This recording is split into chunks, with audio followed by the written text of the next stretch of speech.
Thank you very much, Sir Doris and Sir Silfeng for today's Sunday Pūjā chanting.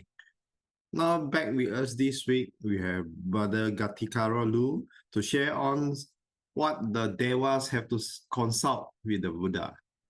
Over to you, Brother Loo. Yeah, thank you very much, Brother Terence, for the kind introduction. And very good morning, brothers and sisters in the Dhamma. I'm very happy that I'm able to share the Dhamma with you, and discuss the Dhamma with you this morning. It actually is a very good opportunity for us to actually deepen our knowledge and conviction to the Dhamma. And this is actually a very good platform, for us to do that. So before we begin with today's Dhamma discussion and sharing, let us put our palms together in Anjali, pay our highest and deepest respect to the Buddha, the Blessed One, whom through his great effort and sacrifice, he has rediscovered the path to liberation, and that has enabled us to practice the true Dhamma. Namo tassa bhagavato arahato samma sambuddhassa. Namo tassa bhagavato arahato samma sambuddhassa. Namo tassa bhagavato arahato samma sambuddhassa. Okay, very good morning again, brothers and sisters in the Dhamma. Okay, so for the Dhamma sharing today, I've actually selected this sutta, that's actually from the Digha Nikaya, and this is a collection of the Buddha's discourses, long discourses. That's why it's actually in the Digha Nikaya, and this is actually from Sutta number 21. Okay, and this is a very interesting sutta because it actually records, very important points of discussion, and clarification sought, by Sakka, Sakka, who is actually, as we know, Sakka is actually the king of the Devas. He actually has sovereignty, and rulership, over this Tavatimsa heaven. Tavatimsa heaven is actually, as you know, is actually the second celestial realm, in the sense sphere celestial realm. So it's actually the second sense sphere, and it's just right above Chatu Marjika Deva, the four heavenly great kings. So this Sakka Deva Raja, is a Deva, who is actually very close to our human realms. That's why more often than not, you find, especially during Chinese New Year, the ninth day, especially amongst the Hokkiens, they actually regard the ninth day, as the birth of our Sakka Deva Raja, and this day happens to even to be regarded as even more important, than the first day of Chinese New Year, so for the Hokkien. So as you can see, the respect and the honor, that we have for Sakka Deva Raja, is indeed, very, very high, and we actually have this strong reverence to Sakka Deva Raja. And if you actually peruse or read the suttas from the Sutta Pitaka, if you find that Sakka, is actually featured very prominently, in a very, in many suttas, in the Sutta Pitaka, and Sakka, is just one of the very names, one of the many names given to this very special king of the Devas. If you read suttas, it is actually mentioned, that Sakka actually goes by a lot of names. For example, before Sakka became the king of the Tavatimsa heaven, he was actually, a lay person, just like us, a lay person, and he actually went by the name of Magga. So that's why, his other name is actually Margava, and he's also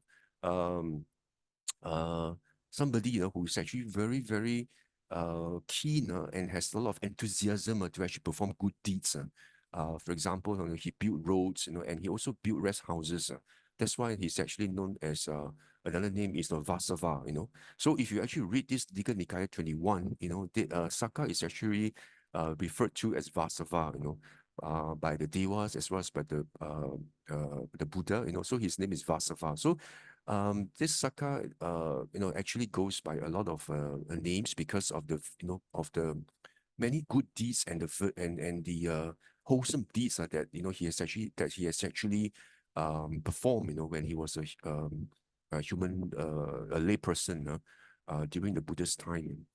And and if you actually read the suttas also, there's also it's also very clearly stated, the causes and conditions of why Magha became, Sakka Dewa Raja, and Sakka himself actually made it clear, that he became Sakka because, of the seven vows that he actually made, when he was actually alive, as a lay person, um, if you read the suttas, I think if I remember correctly, Sakka said that he actually made the vow that he would actually support his parents whenever he was alive. He would devote all the energies he had to support and look after his parents, until they were very old.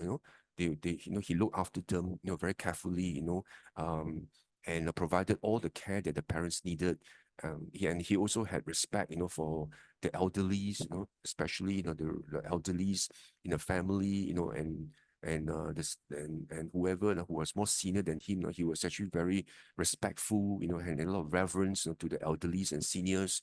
And also in terms of speech as well, he was very careful that he did not utter lies, and he was very gentle. He did not actually utter vulgar words, harsh words, and he was very careful not to actually commit um uh like bad mouthing others, in terms of slandering speech, being like backbiting, being causing dissension and disharmony between friends, or parties who are on good terms otherwise, and also he was someone who practiced a lot of dana, and he actually was very open-handed. He did a lot of dana by giving generosity, all the chaga and the dana that he did, was actually very superb. He gave to the poor, So, and also, and lastly, the seventh vow is that, if I remember, he said that whenever anger arose in me, he became aware of it. It means he actually exercised mindfulness, sati, and not just sati, he also practiced sampajanya, and wise reflection, yoniso manasikara, so that the anger actually disappears, quickly, in the quickest time, so that so that anger, did not linger in his mind. So that is a seventh vow, that he actually made. So that's a bit difficult, for most of us, especially when it comes to anger, for you to quickly recognize and let it dissipate quickly. So that is the seventh, the last vow that he made. So because of these seven vows, he became, Sakka, and if you read the suttas, well, his mentions are all glittering, with jewels, and his fortresses and castles, made of diamonds and jewels, glittering, and resplendent, and he had his wife Sujata, and also he had many maidens, that will serve upon him, catering to his five course of sensual pleasure, So you can imagine, Sakka, was a very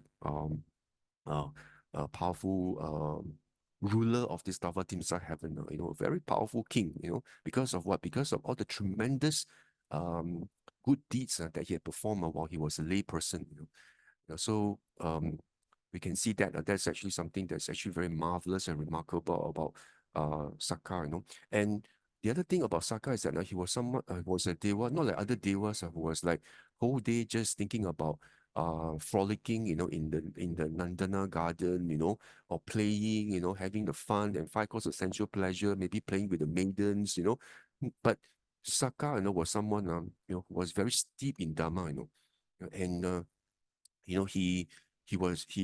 he's very well learned in the Dhamma, and he will find every single opportunity that he has, to actually practice dana, dana, sila, jaga, panya, So, and he actually has a lot of faith, in the Dhamma, and he, and whenever he has the opportunity, he'll find the opportunity to do dana, you know, and you can actually find that, if I remember correctly, there's this Sutta Udana 3.7, where actually it actually records this very interesting incident, where this Mahakassapa, Venerable Mahakassapa, was actually in deep samadhi, in a very it was actually deep in samadhi, in a special absorption or deep composure, that we do not know what it is, but it was this very special samadhi that this Venerable Mahakassapa was in. He was actually in Pipali cave, So when he emerged from this samadhi, he actually wanted to give um the opportunity, to especially the poor, to the opportunity to do dana, so that it could improve their conditions, so that this poor and the destitute, would have opportunity to perform dana, will actually provide them with the merits, for them to improve their lives, and so and the moment, this Venerable Mahakassapa came out from the cave, 500 devatas from the heavens knew about this opportunity, and straight away they came down and they wanted to offer the celestial food to Mahakassapa, but Mahakassapa just declined, said, no, thank you, I do not wish to accept your food because you're already devas and you're already well blessed with all this, all these celestial blessings, so you do not need that, I think I'll give this opportunity to the lay people, who are poor, who were actually very wretched and destitute, who didn't have much to go by, So I would rather give the opportunity to these people, So he actually went on this pindabat, in the town, and this Sakka with his wife Suchata, thought of a plot to actually gain merits, while at the same time, that so that they would not be chased away Mahakassapa, they actually disguise themselves, as very poor old couple, like so, rickety, very old, bent, with bent backs, walking slowly, and then they were like, working on this weaving, they were weaving cloth on this loom, like very poor, dilapidated house, and then so Mahakassapa went, because of that, Mahakassapa approached them and, they managed to do dana. But when Mahakassapa saw the food in the alms bowl, he said, what's this food? I've never seen this before. This, like, from the heavens, So, then when Mahakassapa then reflected, used his psychic power to reflect, oh, this is actually, Sakka and Sujata. So then this Mahakassapa actually reprimanded Sakka, said, please do not do this again, why are you taking opportunity of merits, from others, and you yourself already Sakka. But Sakka Devara just said, Bante, Bante, you know, uh, even though, I'm Sakka, I still need merits. Do you know that merits, are not inexhaustible, just like, whenever you drive, you may have a full tank, but, if you keep on using it without actually replenishing it, soon, your oil indicator, will soon, become, go down to the empty, the E indicator, and then you need to replenish, right? So very much the same as Sakka Dewa as well, He says, even though I'm Sakka, I know, I think, in a short span of time, I think my karma would be, exhausted. So I need the merits, So Bante, Venerable Sir Bante, I know what I've done is actually not correct, but I need these merits, very much like the human beings here, So can you imagine the importance of merits, this panya, and Mahakassapa then just kept quiet and went off, So, and this Sakadara was so happy, he actually sprang into the heavens, into the sky, and started exclaiming, oh, I've done merits, to Mahakassapa after he emerged from the samadhi, Well, the merits were immense, especially when you have this ascetic who was actually in samadhi or in jhana, and he emerged from that samadhi, the first person who offered that, was really highly meritorious. So Sakka was very, very happy, and he sprang to the air, and exclaimed that, So you can imagine that Sakka, was someone who was, he's a deva, who actually is very steep in Dhamma, and he wants to find every single opportunity to do merits, to perform good merits, and he knows, this Dewa needs merits. Otherwise, if it's about the time to go, I'm sure you've read in the sutta as well, where the Devas would, there will be signs that the Dewa, is about to disappear from the celestial realm, and time to go, where the flowers that they wear, will start to wither, and then the celestial robe they wear will no longer be resplendent, will no longer glow anymore.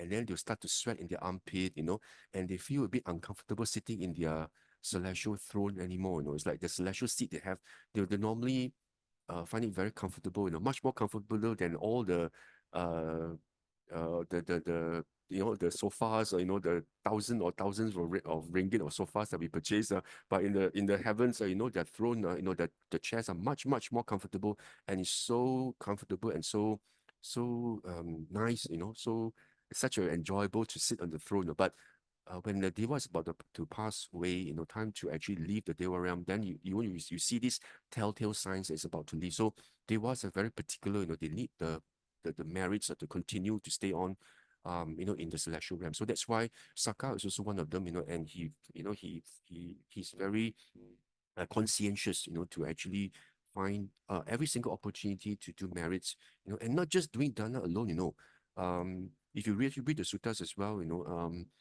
that Sakka also finds every single opportunity to actually look for well cultivated teachers, especially ascetics, and Brahmins, who have actually renounced, the homely life, and they have renounced, and they have gone forth. So Sakka, will actually find opportunity to look for all these ascetics, all these Brahmins, ascetics, and they will, and Sakka will pose questions to them, and try to find out, what is the ultimate way for us to actually be liberated from samsara. How do I actually go about practicing the right way, so that I can unshackle myself from this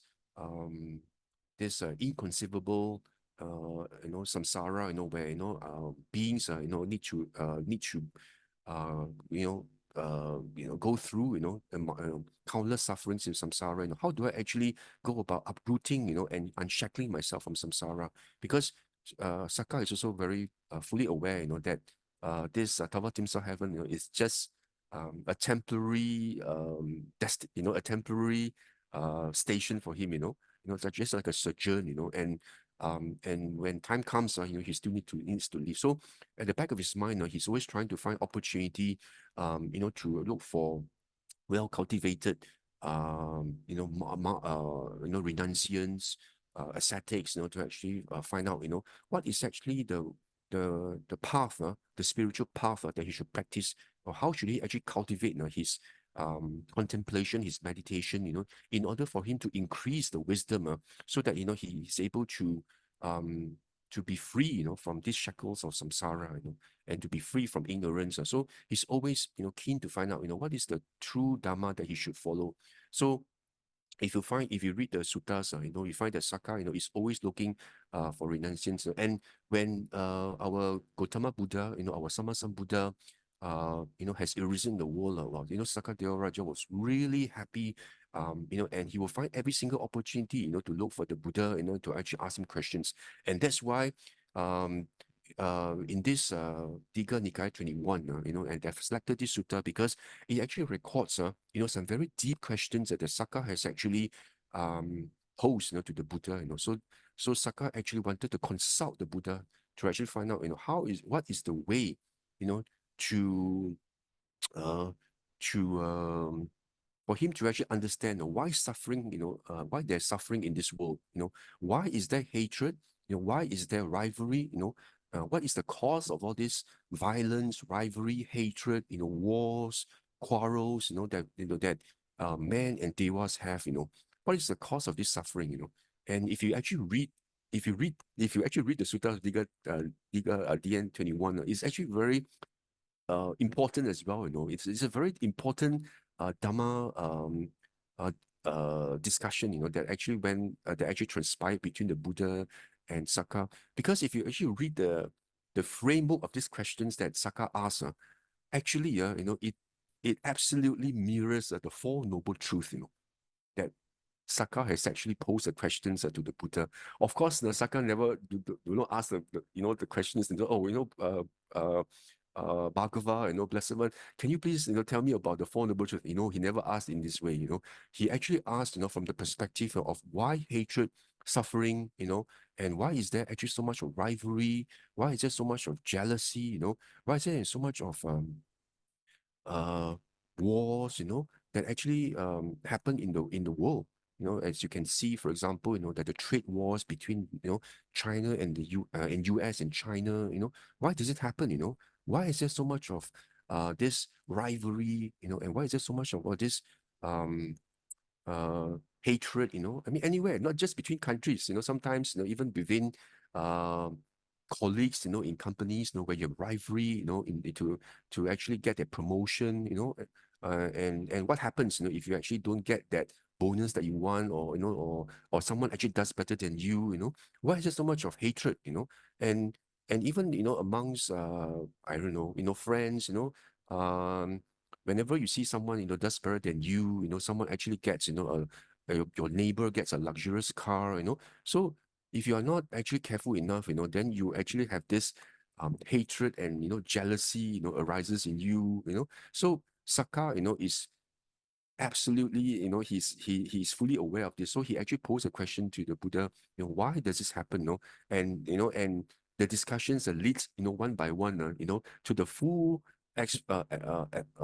expounding of the Four Noble Truths. If you read this Digha Nikaya 21, and because of this, the Dhamma discussion between the Buddha and Sakka, the Dhamma eye, arose in Sakka, the immaculate, taintless, Dhamma eye arose, just like, a fresh piece of cloth actually arose, in Sakka, and Sakka actually became a stream, enterer, and of course, this sutta also illustrates that becoming a stream enterer, is not just reading suttas, and going for Dhamma talks. So if you actually read this sutta itself, it actually explains to you why Sakka became a Sotapanna, because of the series of questions he asked, and I will then explain to you, from this Digha Nikaya 21, how actually Sakka, became a stream enterer through this interchange, of questions and answers between Sakka and the Buddha. So when Sakka consults the Buddha, in this way, and Sakka, and suddenly, this Dhamma, this Abhisamanya, the breakthrough to the Dhamma suddenly appeared, and like just suddenly, lo and behold, just like a click, of the finger, suddenly this Dhamma eye arose in him, and Sakka became, a stream enterer, a Sotapanna. So you know, this so Sakka is able to see, how conditioned phenomena, how sankhara, arise and cease through causes and conditions. The dependent arising of causes and conditions become so clear in him, and he becomes perfect in view. So this sutta itself is very important because it tells us, as um, you know, how Sakka became a Sotapanna through this interchange of questions between himself and the Buddha. And from here, we can learn how we can actually contemplate ourselves, in terms of how we should practice the Dhamma, just like the way, Sakka Dewa Raja has actually posed the questions, and he actually contemplated the responses given by the Buddha, and and he actually applied Sati Sampajanya, based on what the Buddha actually, explained to him, he then applied Sampajanya, by applying what? Wise reflection, wise reflection, and this is actually what we call Yuniso Manasikara, where he contemplates what the Buddha actually tells him in terms of the dependent arising of every single thing, that question that the Buddha, that Sakka has actually posed to the Buddha. And from these questions, he contemplates, and slowly and gradually, he's able to see, the dependent origination or dependent arising, of sankharas, and because of that, he's able to break through to the Dhamma and became a stream enterer. So we can learn from this Digha Nikaya 21, and it actually provides a very important guide, in terms of how we should actually practice, our meditation and contemplation, so that we can also emulate, like what Sakka Dewa Raja did, so that we can also, create the conditions, the causes and conditions for us to have that seed of Sotapatti being planted in us, so that we can also start one day, this seed of Sotapati will start to germinate and sprout, and then when this Dhamma arises in you, lo and behold, we become a stream enterer, and can you imagine? That is like more uh, remarkable, than, becoming, a king or the ruler of the world, because you're only up to 7 lifetimes in the samsara compared to all the putujanas who have got, like countless and inconceivable, rebirth in samsara to suffer. You only have up to 7, and not in the woeful planes, but as human and celestial beings. So you can imagine how wonderful it is. So that's why, for this sharing, I'd like to share this Digha Nikaya 21 with you. Okay, so for the today's Dhamma discussion, as I mentioned earlier, I've actually selected this sutta from DN21, and this is a very important sutta. It records the series of questions that Sakka, has actually posed to the Blessed One, the Bhagava, and this this is what we call the Sakka Panha Sutta, and this is translated as Sakka's questions to the Buddha. And the sutta itself begins by actually saying, that, so I've heard at one time the Buddha was staying in the land of Magadhans, the Magadha kingdom, which is actually located to the east of Rajagaha, Rajagaha is actually still exists in India now, and it's actually called Rajgir, but during the Buddha's time, it's actually called Rajagaha, and there is a Brahmin village by the name of Ambasanda, and north of this village of Ambasanda, Ambasanda is actually a mountain called the Mount Vediyaka, and in this Mount Vediyaka, there's actually this cave called the Indra's Hill Cave, So if you actually go on the pilgrimage, to Bodh Gaya, or to the holy sacred sites, of the Buddha, and they will bring you, they'll probably bring you to this Indra's Hill Cave, where this is actually a place where Sakka became a stream enterer, became a Sotapanna. So it is, quite a momentous event, especially for the Devas. Because not just Sakka, many tens of thousands of Devas who actually followed Sakka to the cave, and this cave was like, shining brightly. So, it was illuminated so brightly, like as though it was on fire, and everybody, was so shocked, with their hairs stood on their ends, because, the light, was so resplendent from the Devas in this cave, that it was so bright. And this Indra's Hill Cave, is where this sutta unfolded, So at that time, this Sakka, the Lord of the Gods, he actually grew very eager to see the Buddha, because I think probably also he was very aware that, probably, it was time for him to quickly expedite, his spiritual search, the search for true Dhamma, the search for truth, so that, he could actually get out of samsara as well, So as you can see here, steep, Sakka, is a Deva who is very steep in Dhamma, very, has very strong affiliations to the Dhamma, and he actually thought, where is the Blessed One at this present moment, the perfected, the fully awakened Buddha, And then when, of course, in this Sakka actually has got psychic powers, and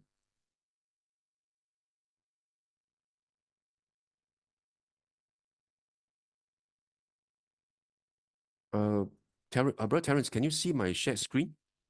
Yes. Okay, good. All right. Okay, so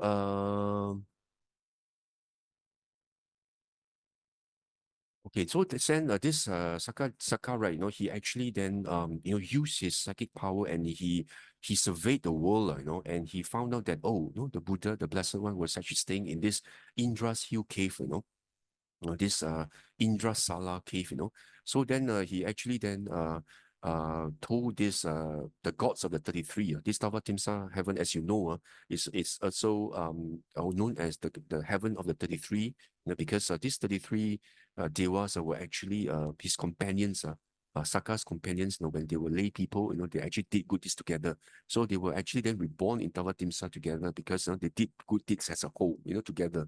So then he told these gods of the 33, good sirs, the Buddha is actually staying in the land of the Magadhans in this Indra's Hill Cave, What if we were to go and see the Blessed One, the Sammasambuddha, the perfectly self-awakened Buddha. And God said, yes, please. They encourage Sakka to go. Then Sakka addressed this centaur. Centaur is actually what we call Gandhaba. But this Venerable Sujato actually translated it as centaur. But if you read the translation by Maurice Walsh, or other, or maybe Bhikkhu Bodhi, Venerable Bhikkhu Bodhi is actually a Gandhaba, and of course Gandhaba is type of celestial being, and of course it's actually of a lower lower category compared to the Tavatimsa Devas, and these Gandhabas, they are known as musicians. They play lots of instruments. They play the lutes, and the harps and all this. So they are actually celestial musicians. And this Gandhaba is actually called Panchasika. So the five crested Gandhabas. So that's why it's Panchasika. So this Sakka then told this Panchasika, dear Panchasika, the Buddha is actually staying, in this Indrasala cave. What if we were to go and see the Buddha, and this Panchasika, the Gandhaba Panchasika said, yes, yes, Lord, yes, let's go. And Panchasika is also very keen to accompany Sakka, to see the Buddha. So taking his arch harp. Here is actually translated harp, but if you see the translation by this Maurice Welsh, it's actually a beluva, a beluva lute, a yellow beluva lute. So it's like a lute, that's that this Gandhapa actually uses like a flute, maybe like a flute. So so this Panchasika actually takes his flute, and which is actually made of pale timber of wood apple. So he went to as Sakka's attendant, and so Sakka went at the head of a retinue, comprising gods of the 33 and the Gandhapa Panchasika, So they went as a whole, the 33 devas, and also many thousands of devas as well, because it was a rare opportunity, to see the Buddha, and to learn from the Buddha. So all the devas didn't want to lose this opportunity, or this golden once in a lifetime opportunity. So everybody went to see the Buddha together with Sakka, and you can see how easily it is for the devas to travel from Tavatimsa heaven to this Indra's Sala cave in Jambudapa, in this this Magadhan kingdom, this village in Jambudapa, how easily it is, for this Deva to just travel from the Tawatimsa, down to this Indrasala cave. As the time it takes, it's just the time that you take for you to extend your arm, or when you have extended your arm, you actually contract your arm back. How fast it is, you just need to extend your arm. It takes probably less than a second, right? In less than a second, you're able to extend your arm. So that's the time that it takes for this whole platoon of devas to vanish from the heavens of the gods of the 33 and landed on this Mount Vidyaka north of this village of Ambasanda.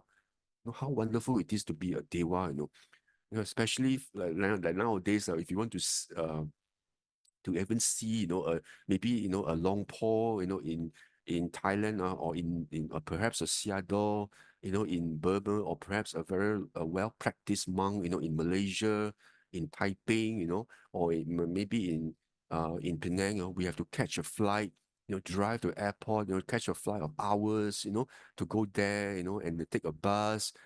Can you imagine how long it is for you to even look for this well-practiced monk, that you have heard, or even to go for a meditation retreat, you need to actually fly, maybe, or maybe drive to Taipei, or drive to Penang, or maybe fly to Sarawak. But for the devas, it's just it takes a time for you to extend your arm. There they are, at the Mount, Vidyaka, and they're and ready to ask the Buddha questions. So you see the wonderful privilege, the wonderful power of the devas, that are like really conducive conditions for them to learn the Dhamma, So that's why, we should actually make aspirations to be reborn in Devas who have got strong Dhamma affiliations, that we're able to be in company of such Devas, where conditions are conducive, where we can have swift, and smooth journey, to walk on the spiritual path. That's very, very important.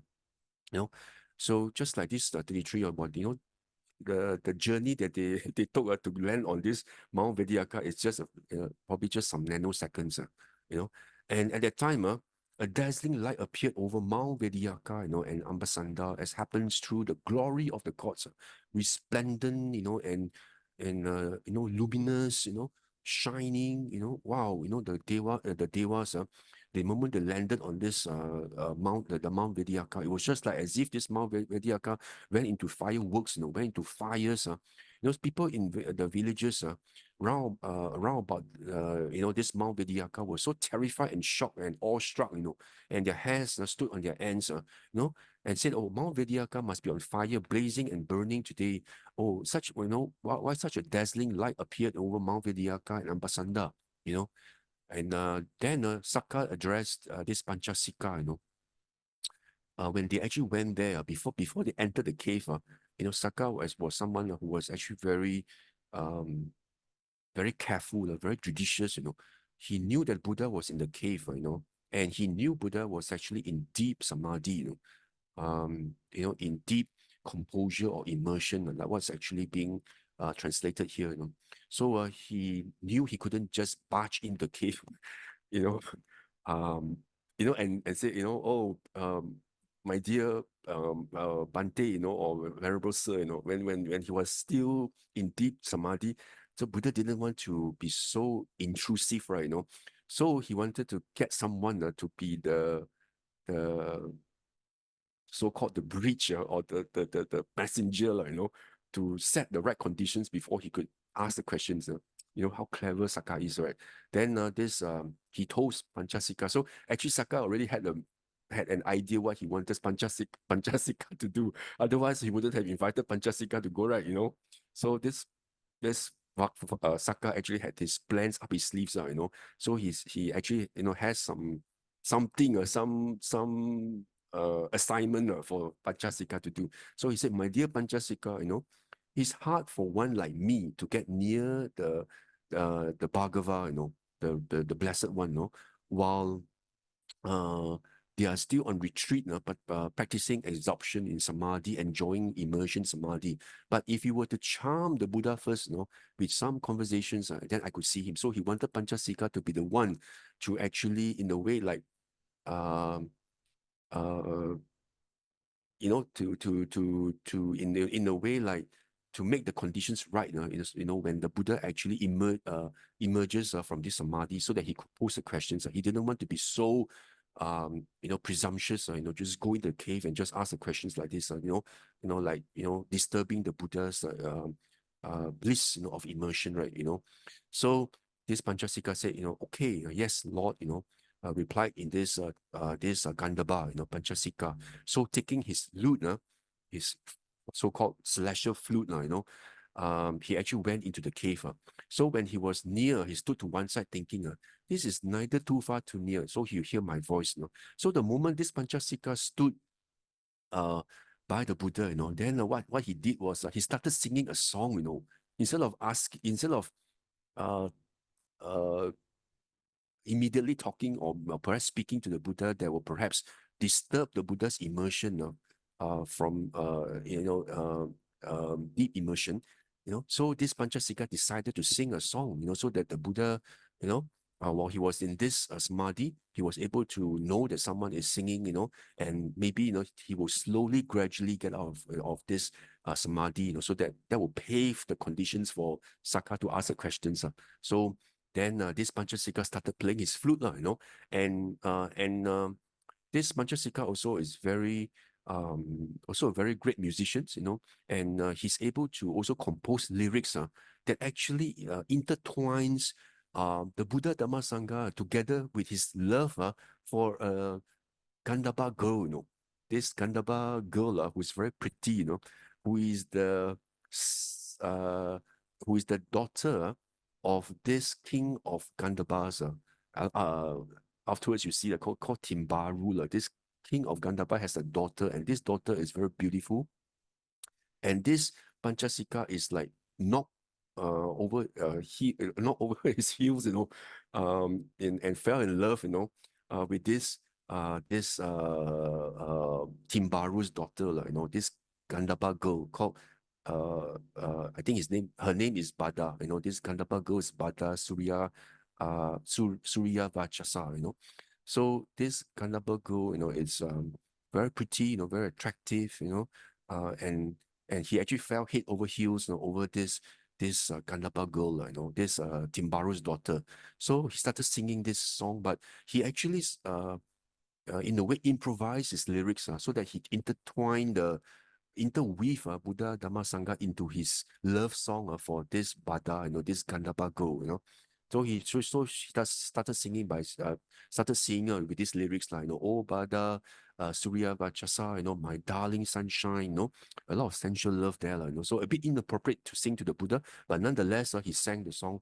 But he actually interweaved the Buddha Dhamma Sangha into this song of love for this Gandhaba girl, So he said, oh Bada Surya Vachasa, and my darling, I pay homage to your father Timbaru. As I mentioned just now, this Bada's father is Timbaru, and he's the king of the Gandhabas, and through whom was born a lady so fine, to fill me with a joy I never knew. So like, being falling in love, head over heels over this Gandhaba girl. So as sweet as breeze to one sweating, or when thirsty, a sweet and cooling drink. So dear are you, Angirasi to me, just like the teaching is to all the saints. So it's like he's actually comparing this girl, to the teaching of the Arahants, to the Buddhas, that, is so appealing. Like whenever someone is thirsty, this Gandhaba girl is just like, just beholding this girl, it's just like, drinking cooling water, while you're so thirsty, that you're able to have some cooling drink, just like the teaching of the Buddha to all of us. We're so thirsty for the Dhamma. The moment we hear the Dhamma, we are able to actually quench our thirst as the quest for the truth, the true Dhamma.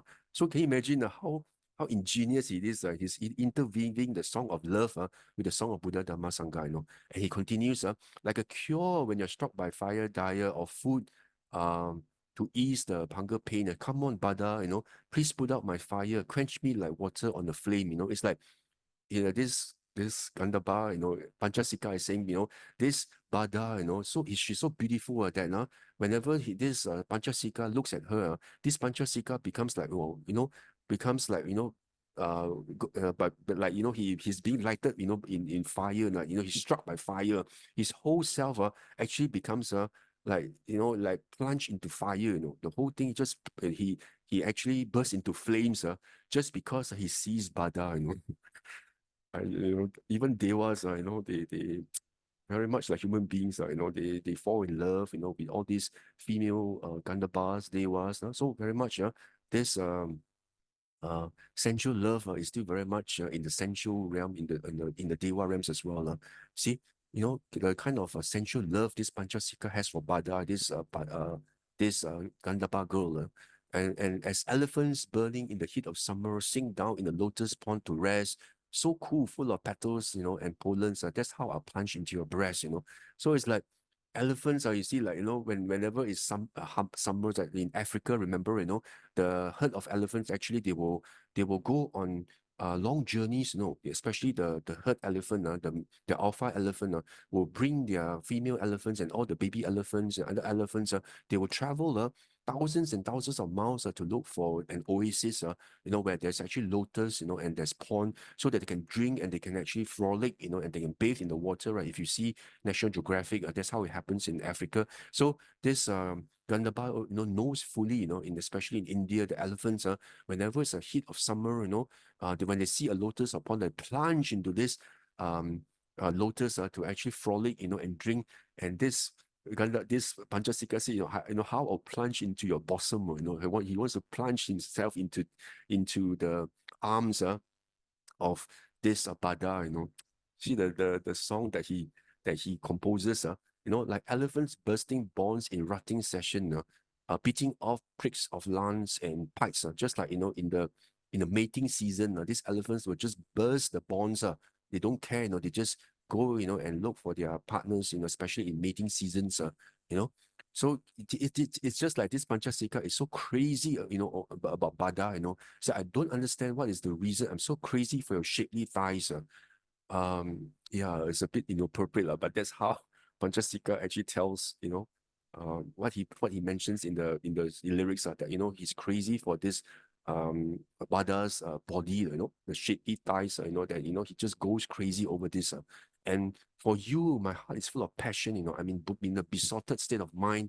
There's no going back. I'm like a fish that's hooked up on the line. It's like, he's so trapped, so bedazzled, so bewitched by Bada that now he's just like a fish that's being hooked up, in a hook, in a fishing hook, that he cannot get and do anything else. He's so mesmerized, like they can't do anything else, like so crazy over her. Come on, my Bada, hold me, fair of thighs, embrace me, made of captivating eyes. Take me in your arms, my lady, lovely lady, that's all I ever want or could desire. Then my desire was a small thing, my sweet, with your curly waving hair. Now, like to Arahants and offering, is grown so very much from here. So you see, he's trying to weave this offerings to Arahant, into this desire, for him. It's just like, whenever you see an Arahant, you want to make offering to Arahants, right? So it's like he's saying, the desire to make offerings is just like my desire for this Bada. Whatever the merits I forged by giving, to such perfected beings, may that my altogether gorgeous ripen in togetherness with you. See, what he's saying is, whatever merits, wholesome deeds I've done, that by giving to such arahants and to such Sama Sambuddhas, right, to such perfected beings, by the power of these merits, may I be able to be together with you. Means, may I have you, may you love me in return, and may you fall in love with me, so that I can actually be together with you, Bada. So he's devoting his merits to his love for Bada, so that Bada will also like him, and he can actually stay be as husband and wife with Bada. So whatever marriage I forged in this vast territory, may that altogether gorgeous ripen in togetherness with you. As a Sakyan, absorbed, did meditate in one, alert and mindful, two, to search seeking the state of free death, and so I, oh my sunshine, seek for you. So, he's like praising, the Buddha, as a Sakyan, absorbed, did meditate at one, alert and mindful two, the search, seeking the state free of death. Means, he's praising, the Buddha, the Sakyan, absorbed, and meditated, with Sati Sampajanya, mindful, alert, and the stage, seeking the stage, or the state free of death, means looking for nibbana. So he's praising that, you know, that he's praising the Buddha, because that he was able to find the way out of samsara, and he's actually absorbed, and deep meditation, in alertness and mindfulness. So he's comparing this to his love for this Bada, this sunshine. And so I, oh sunshine, seek for you. It's just like for us to actually seek the truth, learn from the Buddha. It's just like me. I'm actually Panchasika said, just like me, seeking Bada, just like everyone trying to actually seek the truth to get out of samsara. He also wants to seek the way out. He also wants to seek sunshine, Bada, and he said, just like the sage would delight, once he had awakened to the truth, I would delight my fine lady, were I to become one with you. So it's like, just like, if any sage, would actually be delighted, if he has actually been awakened to the truth, means if anybody becomes a Sotapanna, becomes a Sakadagami, Anagami, Arahant, of course, you have all this spiritual happiness, this rapture, this joy in you that, you have finally seen through the Dhamma, So he's actually comparing this to the delight, if Bada actually becomes together with him. So you see, while praising the Buddha Dhamma Sangha, he's actually also, including his love for this Bada, this Gandapa girl into the verses, And if Sakka were to grant me one wish as Lord of the 33, my Bada, you are all I wish for. So strong is the love in me.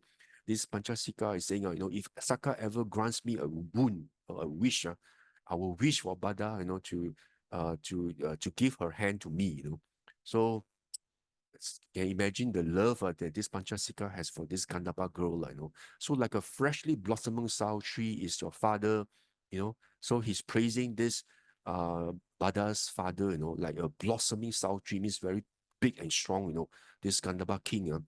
My lady so wise, I pay homage to he, bowing humbly whose daughter is of such a kind, So it's like, he's bowing, he's paying respect to this Timbaru, Um, also he's trying to also maybe a bit like buttering up his future father-in-law, trying to praise the father-in-law just like this sow tree, so strong, wow, and so like a sow tree, so he pay homage, bowing humbly to this Bada's father, and then when Panchasika has spoken, the Buddha said to him, then Buddha actually then came out from the immersion because he heard this singing with his lute. This Panchasika, he said, Panchasika, the sound of your strings blends well with the sound of your singings, so that neither overpowers the other. But when did you compose these verses on the Buddha, Dhamma, Sangha? Buddha, Dhamma, and the Sangha, the perfected ones, and also ending your sensual love into the song. And this Panchasika said, this one time, sir, Bante, when you were first awakened, remember or not, you were staying in this place in Uruvela, near the bank, near the Naranjara River. Remember, you chose that spot to actually meditate. That's where, remember, you actually attained the perfect, self-awakening. Remember or not, this Uruvela, near the this goat herds banyan tree, and on the bank of this Naranjara River, So at that time, I was in this Naranjara River. Remember, the commentary says he actually then threw his bow, and then the arms bow actually went upstream, and and to say that he will become the Buddha, that night itself, that's where it is. The commentary says, and at that time, I was in love with this lady called Bada Surya Vachasa. I remember this Gandhaba King Gandhaba's daughter, so also called Darling Sunshine, the daughter of the Badaba King Timbaru, but this Bada, actually desired and loved another Gandhaba.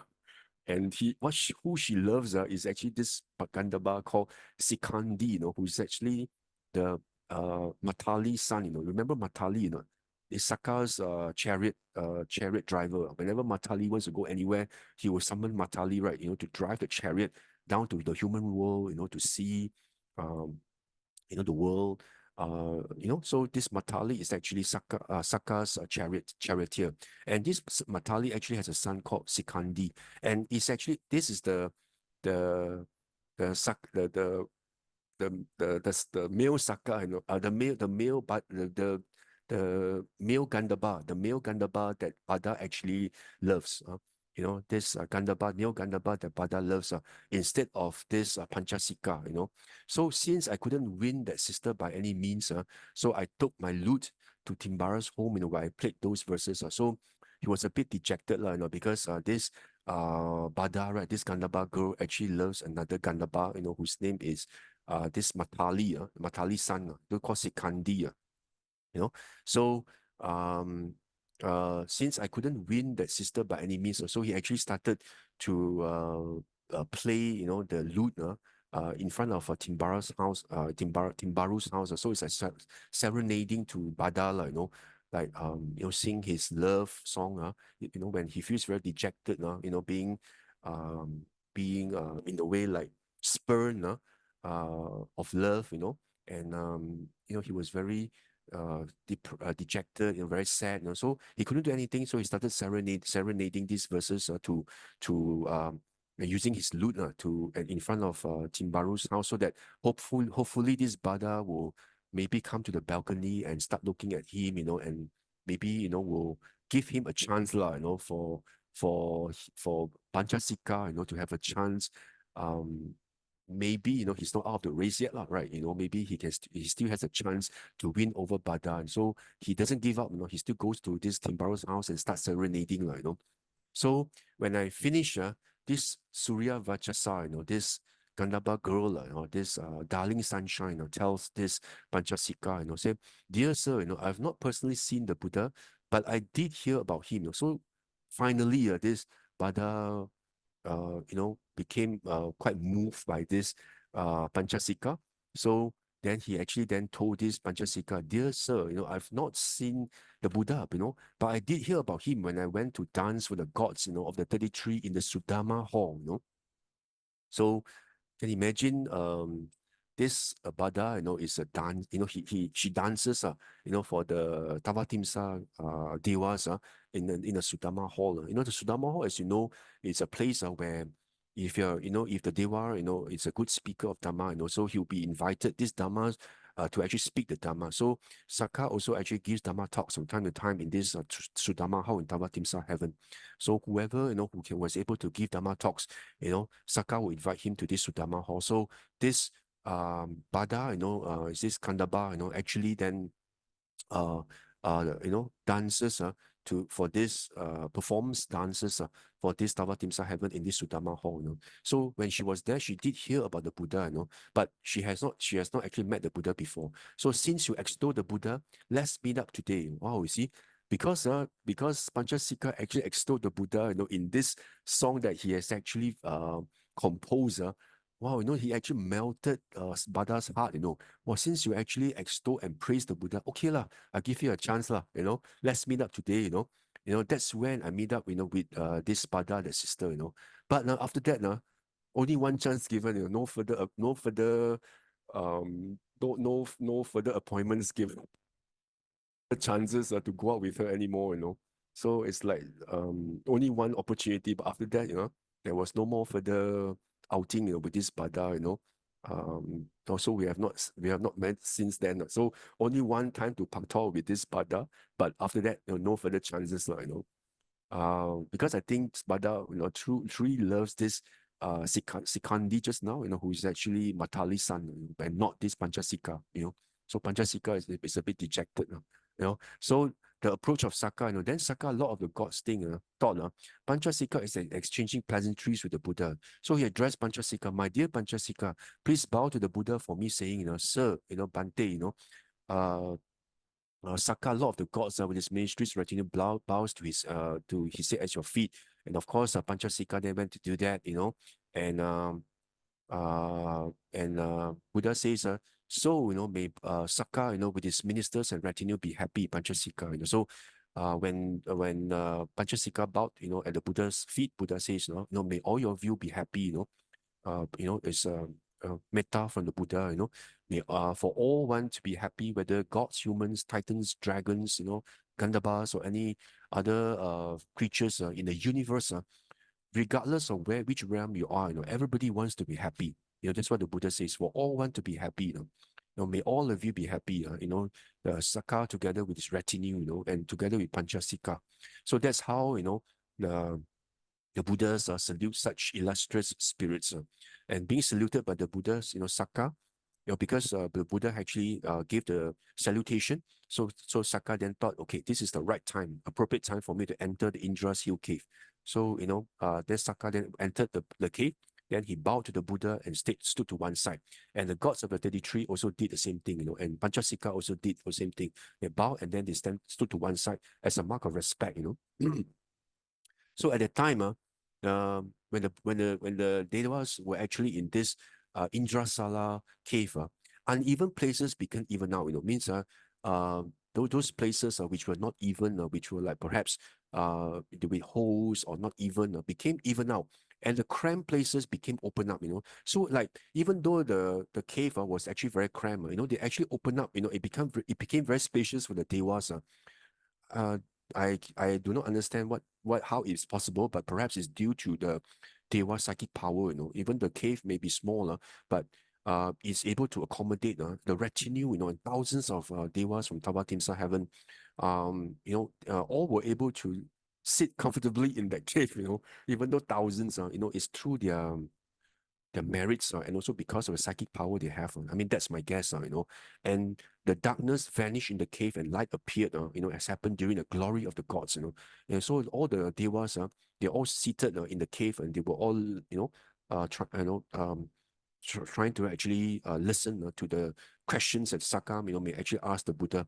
Then the Buddha said to Sakka, it's incredible, amazing that Venerable Kosiya, Kosiya is the family name of Sakka. So he said, Venerable Kosiya, who has so many duties, should come today, Then this Sakka actually said, for a long time I wanted to come and see the Buddha, but I wasn't able to, because I had a lot of duties. Then I went to Savatthi, but this Sakka actually did tell the Buddha. But there was one time I went to Savatthi to see the Buddha, but at that time the Buddha was sitting immersed in some kind of samadhi, and there was a divine Devi, at the time of a great king Vesavana, at that time, this Vesavana is actually the king of Yakasa, if you actually look at the suttas. So this divine Devi, belongs to this great king Vesavana named Bujati, was attending on the Buddha, standing there, paying homage to the Buddha with joined palms. So I said to this Devi, this Bujati, sister, please bow to the Buddha for me, But this Devi said, it's the wrong time to see the Buddha, the Buddha is in retreat.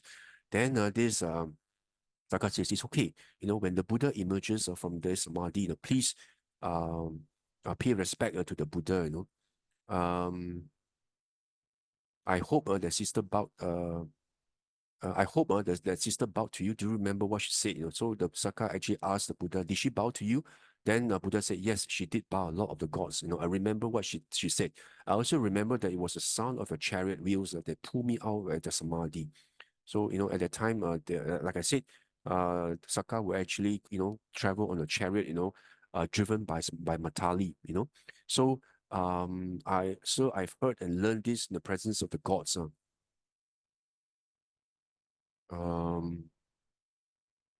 When the realized one arises in the world, the heavenly hosts will swell and the titans will dwindle, and I've seen this with my own eyes. So this is the conversation, that this Sakka has this with the Buddha, So the Sakka tells the Buddha, whenever Buddha appears, the number of devas that appear in Tavatimsa becomes more, and the asuras, whom they are always at war with, the number dwindles. So he's seen that with his own eyes, and then this Sakka continues to actually tells a story about this Gopika. Gopika is actually one of the sons of Sakka, because Sakka has in Tavatimsa he has sons, and one of the sons is actually called Gopika. So this Sakka, actually recounts the story of this Gopika. He said right there in Kapilavatthu, there was a second lady named Gopika, who has confidence in the Buddha, Dhamma, and Sangha, So later on, losing her attachment for femininity, this Gopika became a male. So when her body broke up after death, she was born in a good place in the heavenly realm, in the Tavatimsa heaven. So when this Gopika became the son of Sakka, right? This Gopika became a male Deva who is a son of Sakka, and they call him a Gopaka, when she was still a female lay person, in Jambudapa, she was actually called Gopika. But when she became a male Dewa in Sakka Dewa in Tavatimsa, they call him Gopaka, And meanwhile, three other mendicants who led their lives under the Buddha were reborn in this Gandhava realm, So actually, what Sakka said is that there were three renunciants, three monks, who actually practiced under the Buddha, But even though they were monks, they were reborn in the Gandhava realm, which is actually lower than Tavatimsa realm, So why is it that? Because these three monks uh,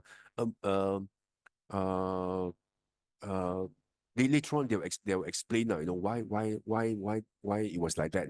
So these Gandhabas, they amuse themselves, supplied and provided with 5 kinds of sensual pleasure, and this three Gandhabas, they were monks before under the Buddha, but they became Gandhabas and they become the servants of Sakka.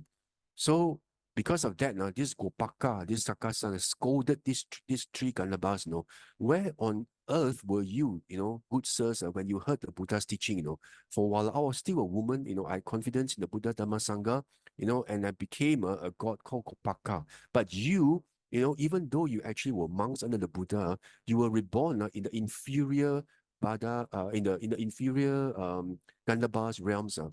It is a sad sight indeed to see fellow practitioners reborn in inferior Gandhaba realm. So this Gopaka, who is a Sakka son, scolded um, this three Gandhabas who were actually monks before, but because they didn't practice well, or perhaps they did not actually practice the Buddha's teaching, fully, and also didn't follow the Buddha's instructions, they, instead of being reborn in a more superior celestial realm, they were reborn as Gandhabas. So if you read these verses here, actually records, how this Gopaka actually in a way reprimanded these three Gandhabas. I was a laywoman, disciple of the Buddha. My name was Gopika. I was devoted to the Buddha Dhamma Sangha. Because of the Buddha's teaching, I'm now mighty, splendid son of Sakka, reborn among the 33. And here they call me Gopaka. Um, uh, and of course it says I serve them with food and drinks, claps their feet on my way in my own home. And they ask, where on earth were these gods or sirs, these good sirs at when they learn the Buddha's teaching? For each must know for themselves the teaching so well. I was one who followed you, and having heard the fine words of the noble ones. You see, I am now a mighty splendid son of Sakka, reborn among the 33. But you follow the best of men, led the supreme spiritual life, but you are still reborn in this lower and in inferior realm of the Gandhabas. A rebirth unbefitting. Is a sad sight. I see good sirs following practitioners in the lesser realm. Reborn in a host of Gandhabas, only to wait upon the gods. Just like if you become Gandhabas, you're just like servants. You serve the Tavatimsa have gods. If you're Gandhabas, you're just like servants. Serving them. So just like attendants to the Tavatimsa gods.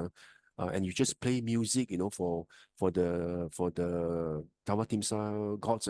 Meanwhile, I dwell in a house, but see my distinction now. Even though I'm a layperson, meanwhile I dwell in a meanwhile I dwell in a house means even though I'm a layperson, while you were actually monks under the Buddha, see my distinction now. I'm now actually became a son of Sakka, as and called Gopaka, But even though you were monks under the Buddha, you actually reborn in the lower and inferior realms as Gandhabas, and you became my servants, So this Gopaka was very upset, How come, you're true practitioners of the Dhamma, how come you became Gandhabas? Then scolded by this disciple of the Gautama, right? Comprehending what Gopaka said, they were struck with urgency. So these three Gandhabas said, let's strive hard. We won't serve the others anymore. So two of them roused up energy, recalling the Buddha's instructions. They suddenly remembered what the Buddha said, except one didn't actually practice, but two of them. So right away they became dispassionate, seeing the drawback in sensual pleasure, the ties of the wicked, the fetters and bonds of sensual pleasure, So as it said, so they burst like a bull of elephants off the ropes and passed right over the 33. So what happened is the moment they start practicing and started remembering the Buddha's words, they practice and they actually realize the drawbacks in sensual pleasure. They contemplated, and immediately this Tavatimsa heaven, and they became gods who are higher, in ranks, over who are higher than Sakka and and the Tavatimsa heavens. So when this Sakka saw this, Vasava was struck with urgency, and he became uh, very concerned. He had this um, spiritual urgency that he actually wanted to practice. So uh, uh, that's why he told the Buddha, that such a power, is the power of the teaching of the Buddha. The moment if you practice it well, even though these two Gandhabas were actually born lower than me, became my servants. Remember, the moment Gopaka actually reprimanded and scolded them, they came to their senses and were struck with urgency and started practicing, and they attained a distinction to the extent they understood the Buddha's teaching, and they became reborn in the Brahma's ministers. Means from the realm of Gandhabas who were lower than Tabatimsa had, but immediately they went on promotion of multi-level promotions all the way up to the Gandhabas to Brahma's world, to up the world to the Brahma world, and became Brahma's ministers. So you can imagine the power of the Buddha's teaching, from Gandhaba all the way to Brahma, So and the Buddha actually saw these two Gandhabas pass over them, pass over them and became reborn in the Brahma world, became Brahma ministers. So that's why this Sakka actually explained to Buddha, it's because of this that I have this urge to actually the kind of spiritual urgency to come and see the Buddha and ask questions. So that's why we have come here, Bhante, to realize the same teaching. If the Buddha will give me a chance, I'll ask questions, Bhante, So that's how this whole sutta then started, in terms of, the question, why Sakka actually asked these questions. So the Buddha allowed Sakka to ask questions because he knew this Sakka, is someone who is very steep, has had very close affiliations with the Dhamma.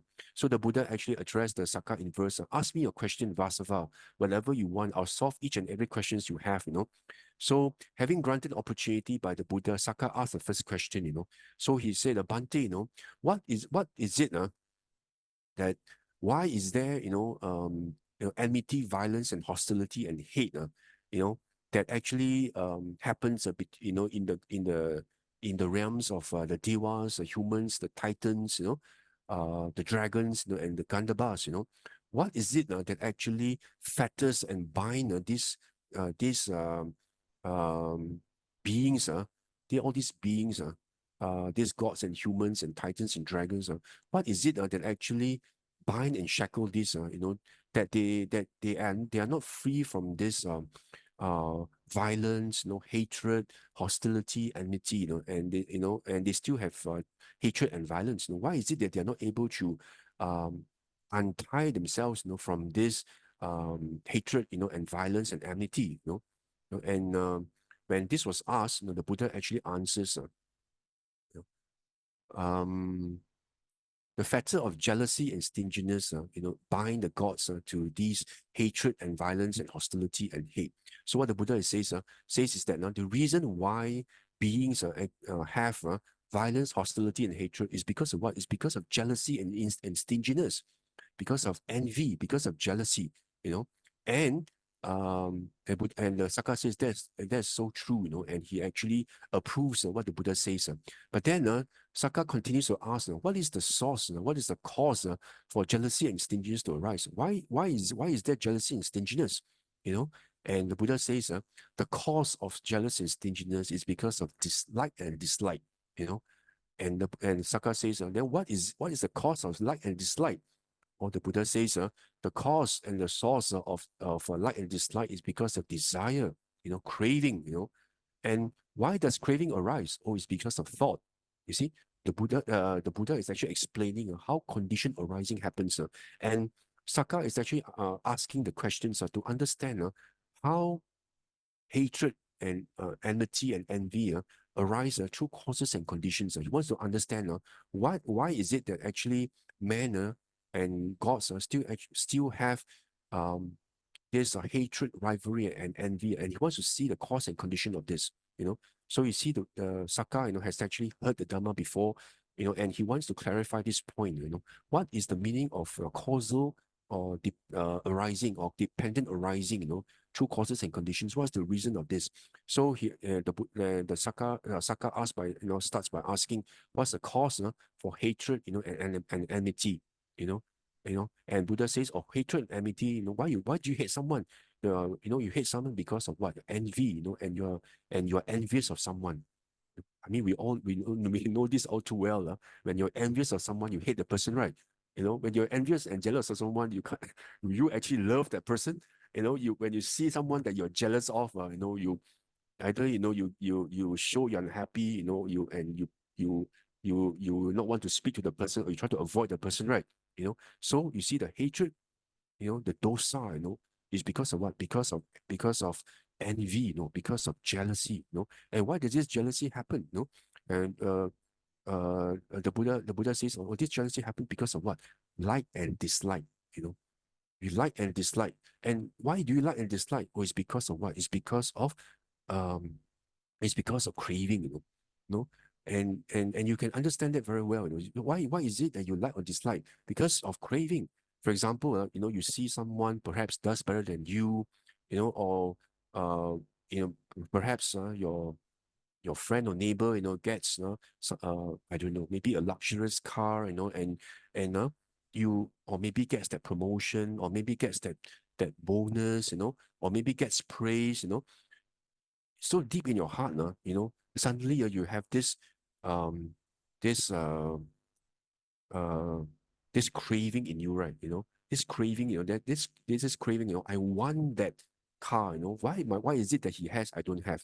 And you want that praise, why is he being praised and instead of me? Or you want that luxurious car, why is it that he's able to buy, I'm not able to buy? So this craving, is there, the desire for the thing, and why, and this desire itself causes what? Jealousy. Because you wonder and you jealous, why the person has and I don't have. Jealous, envy arise, the green eye monster arise, right? Jealousy. And why does jealousy arise?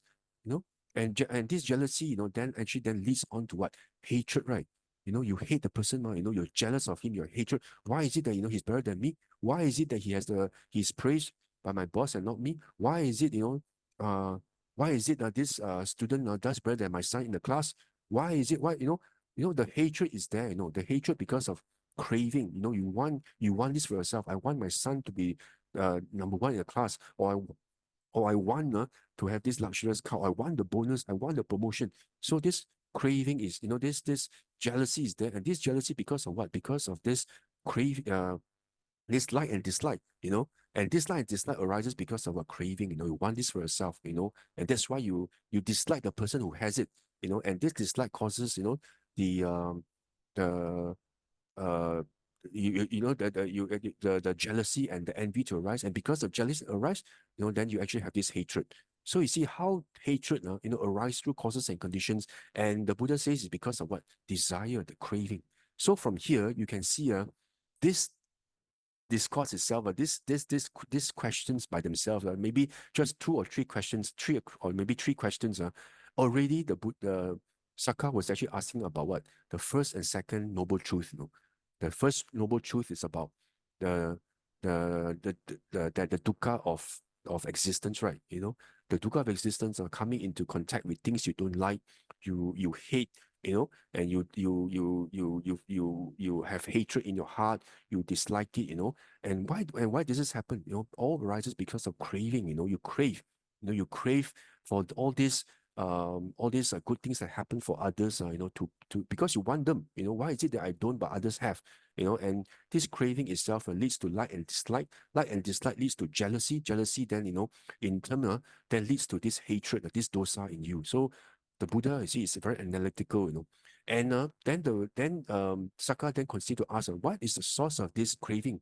Oh, it's because of our thoughts, our sankhara, and uh, and the and this Sakka then continues to ask, what is the source of thought? Or the source of thought is because of this proliferation of perception, you know, uh, or what we call actually papancha, the proliferation of thoughts, means you actually proliferate. There's proliferation of thoughts because of this wrong perception of self. you actually you actually have this vipalasa, this wrong perception of there's a self in everything, there's a permanent unchanging self in everything that leads to this papancha, this proliferation of perceptions, it's because of this wrong perception. That's why there's actually there is that arises this thought, or I want this praise, it should belong to me. I want, I want this this luxurious car that my neighbor has bought. I want my son, to be the top in the class. Why is he being toppled by someone else? Or I want the praise, I want the bonus, I want the promotion. So everything centers on this notion of I, I, mine, myself, I, me, myself, so there is this judgments that emerge from this proliferation of perceptions. So you see, the, the the Buddha has actually explained that the cause of this craving is because of ignorance. And this is in line with the dependent origination, where we can see, avijja pacaya sankhara, sankhara pacaya vijnana. So you can see everything it actually arises because of ignorance of this, there's actually no permanent unchanging or unchanging self. Everything is empty, and it's actually a product of causes and conditions. So if you don't actually see through to this Dhamma, if you don't practice the Dhamma and see through the Dhamma, in this way, and you are actually being shrouded in the ignorance of this self, then this papancha will happen, this proliferation of thoughts, and this proliferation of thoughts leads to these thoughts of desire, and this desire craving and then leads to like and dislike, like and dislike then leads to craving, leads to this jealousy and stinginess, like and dislike leads to jealousy and stinginess, and then this actually leads to hatred.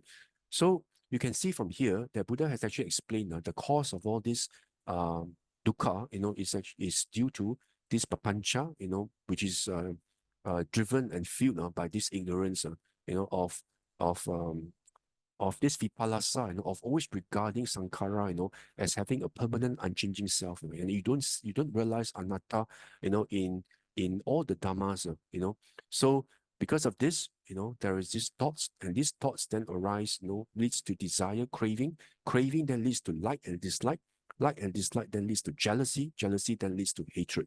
So you see, from this few conversations, the Buddha has actually explained to Sakka, the first and second noble truth. So you see, it's very, very deep Dhamma, that Sakka has actually asked the Buddha, and and the Buddha then went on to actually ask about the third noble truth, So, I mean, although it doesn't mention, but it does, in essence, the Sakka is actually asking, how does a mendicant fittingly practice the cessation of judgments that emerge from this proliferation of perceptions? Which means, how does one actually practice in order to actually overcome this papancha, this vipalasa, this wrong view, of regarding sankharas as having a self, this vipalasa, perverted views that there is a self in everything in sankharas. How do you practice that? And of course, the Buddha then explains that, if you need to contemplate in terms of the feelings, and uh, here, of course, feelings, like we know, in this in the suttas, the Buddha actually talks about, Vedana Nupassana, right? Contemplation of your feelings. The Satipatthana Sutta in MN10, the Buddha talks about meditation feelings. So in this sutta, this Sakka actually asked the Buddha, how do we actually contemplate, meditate, so that you can actually overcome this papancha, So then the Buddha actually tells this Sakka, you should actually meditate, in terms of the two kinds of happiness, two kinds of sadness, and two kinds of equanimity. Of course, happiness, sadness, and equanimity, they are not feelings. Feelings are, like is basically pleasant, unpleasant, and neutral feelings. But in this case, I think Venerable Sujato actually translates as feelings. But if you actually read this teaching by the Buddha actually asked Sakka to actually contemplate in terms of two kinds of feelings, happiness. So if the Buddha says there are two kinds of happiness here, if you cultivate the happiness, if you cultivate the kind of happiness where the unskillful qualities grow and the skillful qualities decline, then you should not cultivate that sort of happiness, And if you know that if you cultivate the kind of happiness, if the unwholesome qualities decline and the skillful qualities grow, then you should actually cultivate that kind of happiness. So the Buddha is telling Sakka, that you should actually contemplate by actually looking at the mind, what actually arises in your mind, the citta vipassana, whether your mind actually, you feel happiness, whether you feel sadness, or whether you feel equanimity, whatever it is, you must actually contemplate through yoniso manasikara, by wise reflection. If this happiness causes unwholesome qualities to increase, but wholesome qualities to decline, then you should abandon it by contemplating, anicca, dukkha, anatta, But if the contemplation of if you know the happiness itself actually leads to the increasing, of wholesome qualities, and the decrease, on unwholesome qualities, then you should actually cultivate the happiness. The same goes for happiness and equanimity, So the Buddha says that's how a mendicant fittingly practice the cessation of judgments that emerges from a proliferation of perceptions. So so you see here the Buddha actually explains to Sakka how do you actually overcome craving, and that is actually the third and fourth noble truth, right? The third is actually how you overcome craving, and the fourth noble truth is actually practice the noble eightfold path, which is right mindfulness, in terms of applying the satipatthana, by actually contemplating your mind. Like what I normally say, watching your mind. If you can just watch your mind, you can actually become, an arhat in this very life. Like what's mentioned in S1, I think 35.135, under this Ati Yuko Pariraya Sutta, and where the Buddha says, if you just watch your mind alone, you can actually become an arahant. So which means this teaching is totally in line and in sync, what the Buddha actually mentioned in SN 35.135. You just need to watch your mind, what the Buddha actually calls kaya gata sati, like what I normally mention, focus, anchor your sati on your six sense doors, and whichever sense object that impinges on your six sense basis, always be mindful how you react to it. If there's actually happiness or sadness, or maybe you just feel equanimity, any loba, dosa, moha, you feel happy, or you feel sad, or you feel just equanimous, you must be aware that it has a reason, and then you must also apply samatha vipassana to actually understand what are the causes and conditions that arise for these happiness, sadness, and also equanimity to arise through seeing the the dependent arising and the cessation of these causes and conditions. What I've always mentioned in MN148 in terms of six sets of six, how you actually contemplate the five aggregates, by contemplating through your six sense doors. So this is exactly what the Buddha actually teaches this Sakka, by actually always watching your mind, whether there's actually happiness, sadness, and equanimity, So the Buddha is actually teaching the way, that you can actually realize the emptiness, the anatta, the non-self nature of sankharas, and that itself is embedded within the Noble Eightfold Path. So you see, by just these conversations, the Four Noble Truths has been expounded, And of course, the next section, the Buddha, this Sakka asked the questions about restraint in monastic code, which is actually the Patimokkha. This part I will not actually go deep into this, but you can read yourself, where the Buddha explains to Sakka, how does a monk, how should a monk actually restrain himself, having self-restraint, under the to observe the Patimokkha. And of course, the Buddha also talks about two kinds of body behavior, two kinds of speech, and two kinds of search. So the same thing also, you must have sampajanya, you must have yoniso manasikara, whatever that your sense doors, whenever there's any sense object that impinges on it, you must actually be aware, must have sati, how it reacts to it. Then you must watch your mind. Is there any loba, dosa, moha in you, or is there any, what is the sankhara? What is the intention, And that is, if the sankhara itself is wholesome, then you should do it. If it's unwholesome, then contemplate in terms of anatta, non-self nature, and let go of it, abandon it. That's how you can have self-restraint in terms of body, speech, and as well as search. What the Buddha talks about, the two kinds of search, noble and ignoble search. So that is how a monk should actually restrain himself based on the Patimokkha. Then, of course, the next question, the Sakka actually asked another question: how does a monk practice for restraint or sense faculties? So here the Sakka is actually going deeper into what the Buddha explained in MN148, the six sets of six. How do you actually contemplate the five aggregates through the six sense doors? So so the Sakka actually asked Buddha, how does a monk actually practice for restraint of the sense faculties? Then this Buddha told Sakka, there are two kinds of sight known by the eye, that we should cultivate and that you should not cultivate. So the same goes for sound, by the ear, smell by the nose, taste by the tongue, touch by the body, ideas by the mind. So the Buddha is just actually saying, how do you practice a sense restraint? So the Buddha says, whenever anything comes in contact with your eye, your nose base, your tongue base, your ear base, your body base, and your mind base, you must actually be mindful, and apply. First of all, of course, you must have sati, means that you must be aware, that this has a reason. But you must not stop at just sati. You must apply sampajanya. You should cultivate and you should know, is this wholesome? Is this unwholesome? For example, someone actually say something, bad about you, then you hear something, and and you're angry and you want to lash back, or you want to scold. Then the thing here is that you say, this is something I hear through the ear. Is this something wholesome, unwholesome? Is this something you should cultivate or something you should not cultivate?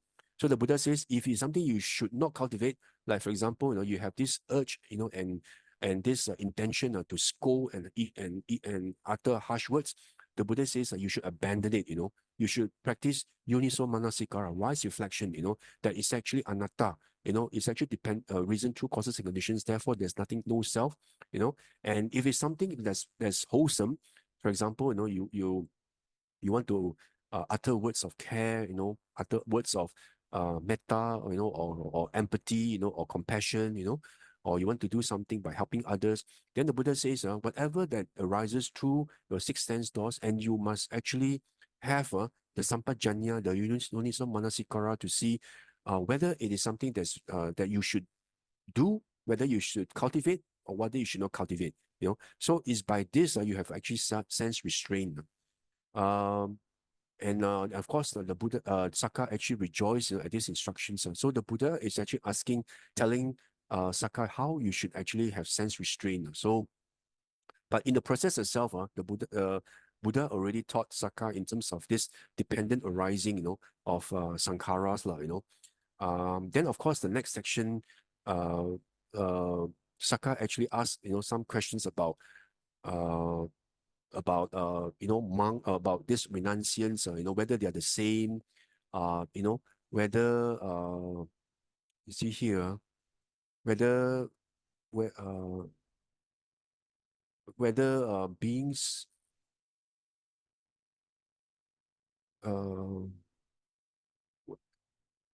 what Sakka actually asks here is that there are many diverse elements. Whatever element sentient beings in this insist on this world of many elements, they obstinately stick to it. So have all ascetics reached the ultimate end? So actually, what Sakka actually asks the Buddha is, do all Brahmins and ascetics actually have the same ultimate spiritual life? And of course, the Buddha says no, and not all have actually reached, the end of suffering, and of course, this whole section is actually where Sakka actually asks, why there are many other teachers there who cannot answer his questions, what ultimately these few paragraphs actually where Sakka actually asked the Buddha, why is it that I actually met so many teachers, but they couldn't actually answer my questions? Whenever I ask them questions, they in turn ask me, who are you? When I say I'm Sakka, they were so overwhelmed. Oh, you are Sakka, why you're from Dhamma Timsa? So in turn, they became Sakka's disciples. So instead of them instead of Sakka becoming their disciple, they become Sakka's disciples. So so that's how this whole paragraphs actually relates to. So you can actually go through these few paragraphs. I will not actually speak on this, but I want to actually highlight more importantly on the essence of the Dhamma itself. You see, towards the end, you see the Buddha actually asked Sakka, Sakka, do you recall ever feeling such joy and happiness before? And of course, Sakka then says yes. When the gods actually won the battle that was fought between the gods and the asuras. So when the gods actually won the battle, so Sakka told Buddha that yes, during the time when the Devas actually won the battle, they felt very happy. But what Sakka said, actually that sort of happiness, is very, very different from the spiritual happiness that I'm enjoying right now. You see, the joy that I had when the Devas actually won the war over Asuras is in the sphere of violence, with swords and rods. It doesn't lead to disillusionment, dispassion, cessation, peace, insight, awakening, and extinguishment, But the joy and happiness I feel listening to the Buddha's teaching is not in the sphere of this of the violence of weapons and swords. It leads to dispassion, to cessation, to peace and insights.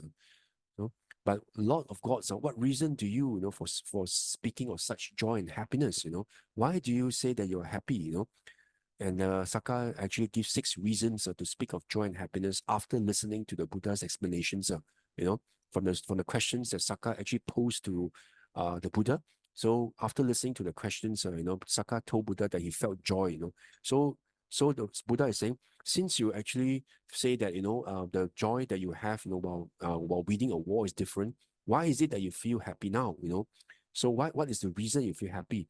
So Sakka says, I see 6 reasons to speak of such joy and happiness, Bhante, while staying right here, remaining in a godly form, I've gained an extended life, knowing this, dear sir, which means what happens is what Sakka told Buddha is because of the wisdom that he has attained by asking Buddha the questions and also listening attentively to the questions and also wisely reflecting and contemplating on it, he has gained an extended life. It means he gets to stay in Dhamma Timsa heaven, for a much longer period.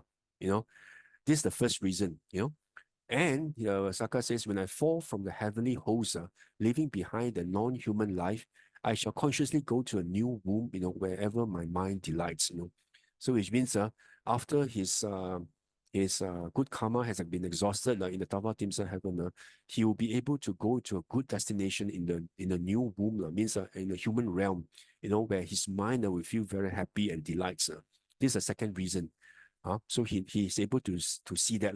And living happily under the guidance of the one of unclouded wisdom, I shall practice systematically, aware and mindful.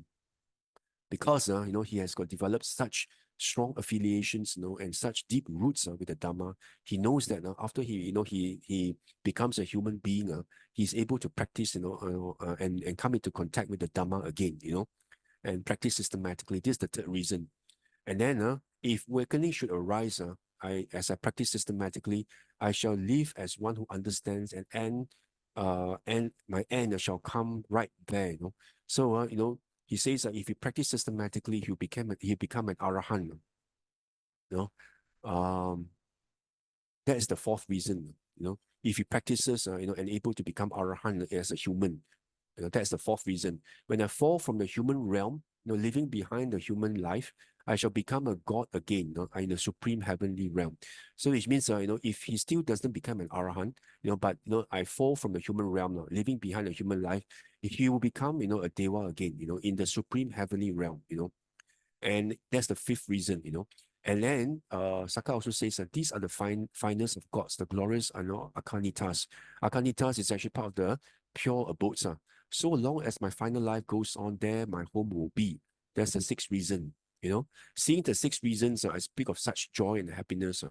You know, and of course, these verses actually then expound, the happiness that Sakka actually has, after listening to the Buddha's explanations, and he's able to break through to the Dhamma, and he's able to understand the Dhamma at a deeper level, by appreciating the Four Noble Truths at a more profound level, in terms of the dukkha, the origin of the dukkha, the cessation of the dukkha, as well as the way leading to the cessation of dukkha, all these have actually been explained by the Buddha to this Sakka, So you can see, just like all the other suttas, for example, like Super Buddha, or Uga or General Siha, where the Buddha expounded, about the graduated discourses of the Buddha, the Anubupi Katha, where the Buddha talks about the generosity, dana, sila, heaven,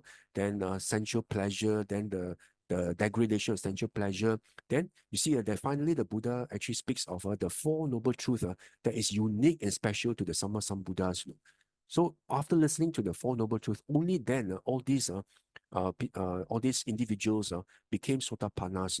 It's because of listening to the Four Noble Truths that's actually unique to the Buddhas. So that's why this Four Noble Truths is so utterly important. You must able to see through that at a very deep, profound level to see, the non-self nature, the Sabbe Dhamma Anatta. If you're able to see that and break through to the Dhamma, then you would have actually gleaned a glimpse of Nibbana. You would have actually become a Sotapanna. That's what happened to Sakka here. By posing the questions to the Buddha, he was able to actually contemplate using Yoniso Manasikara and able to see, the anatta, intrinsic anatta nature in all sankharas, and he broke through to the Dhamma, and the Dhamma eye arose in him. So you see, then Sakka, touching the ground with his hand, expressed his heartfelt sentiments 3 times. Namo tassa bhagavato arahato samma sambuddhassa, blessed, to make the blessed one, the perfect one, the fully awakened one. So while this discourse was being spoken, the stainless, immaculate vision of the Dhamma arose in Sakka, Lord of the gods. So you see that Dhamma eye arose in Sakka, while Buddha explained and gave explanations to questions posed by Sakka, so the Dhamma eye arose in Sakka, just like just like an immaculate piece of clean cloth is able to actually absorb the dye. This Dhamma eye arose in him, and then this Sakka, he actually broke through the Dhamma, and he was able to actually have this wisdom, that everything that has a beginning has an end, which means the dependent arising and cessation of all sankharas, and because of this, he became a Sotapanna, while, listening to the Buddha's expounding and explanations to questions posed by Sakka, and the same thing happened for other 80,000 devas who had gathered, in this Indrasala cave. The 80,000 devas also became Sotapannas, also had this Dhamma eye arose, arising in them, Such were the questions Sakka was invited to ask, and which were answered by the Buddha, and that's why the name of this discussion is called Sakka Panha, Sakka's questions. So with this, I've actually completed this very, very long sutta, which is actually DN21. If you have the time, you should read it, because it's a very, very deep Dhamma, sutta, which actually encapsulates a very deep and profound aspect of the Dhamma, relating to the Four Noble Truths. That's how I've interpreted it. Of course, the sutta doesn't say that this is the Buddha actually expounded Four Noble Truths, but the way I see it, this is my personal analysis, is that the Four Noble Truths has actually been expounded by the Buddha, from the questions that Sakka has actually asked in terms of the hatred, in terms of why does hatred arise, or it's because of envy, because of like and dislike, and why does it happen? Or because of thoughts, and why does thoughts arise? Because, of this papancha, because of what? Because of this ignorance. So we know, that this is actually relating to the first a noble truth of dukkha. The reason why is because of craving, and the ultimate reason is because of what? Because of ignorance, because of this papancha, because of this vipalasa of a self. In all the sankharas. That's why you have this craving, dislike, and crave, and also this um having this envy and jealousy, and also leading to hatred, to dosa. So they so ultimately it all leads because of this, because of craving, because of this asavas, that actually feel this ignorance. So from this, we can also see, the deep, profound aspect of the first and second noble truth. And the Sakka then asks, how should you practice in order to overcome this papancha? And that's the third noble truth. And the Buddha explains, the true what? True in terms of actually kata gata sati, through the six sense doors, contemplate the five aggregates in terms of non-self nature, how they arise through causes and conditions. So that itself is actually encapsulated under Noble Eightfold Path in terms of right effort, right mindfulness, and right samadhi.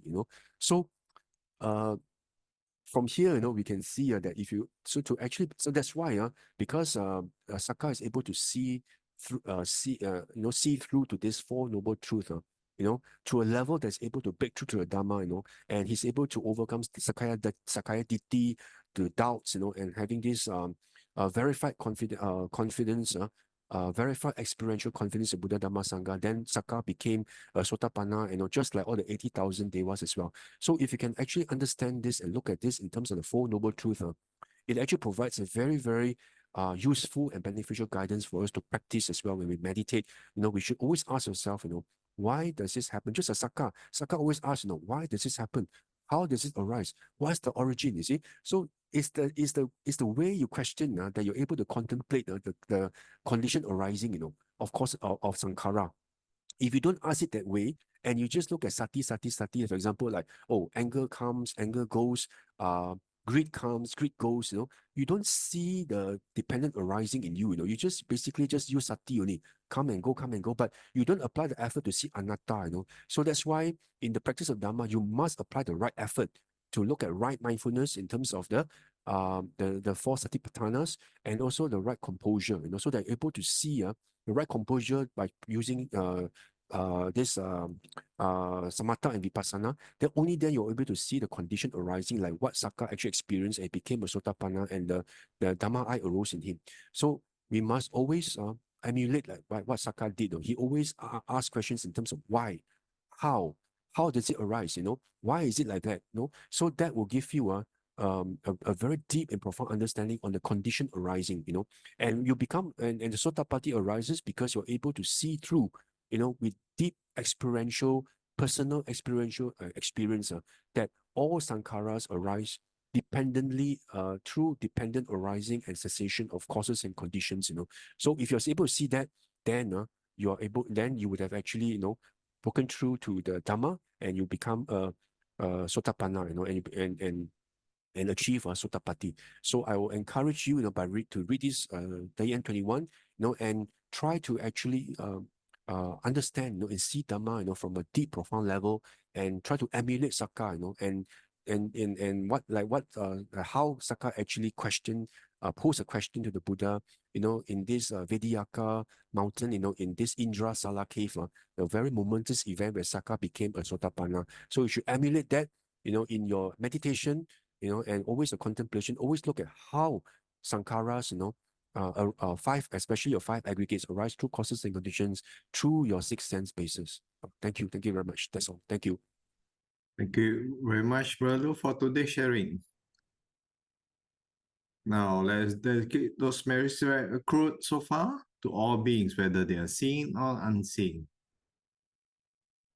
Akasatha ca Bhummatha Deva Naga Mahidika Punyang Tamanumoditva Chiram Rakantu Loka Sasanang Ettavata Ca Amhehi Sampadang Punya Sampadang Sabbe Deva Sabbe Bhuta Sabbe Sattha Anumodantu Sabba Sampatti Siddhya. Idang me nyati nang hotu sukita hontu nyatayo. Idang me nyati nang hotu sukita hontu nyatayo. Idang me nyati nang hotu sukita hontu nyatayo. And aspirations. Imina punya kammena mame bala samagamo satang samagamo hotu yavani bala pattiya. Sadhu, sadhu, sadhu. Thank you everyone for watching. For other videos, please visit the links below. Bye bye for now. See you again next week.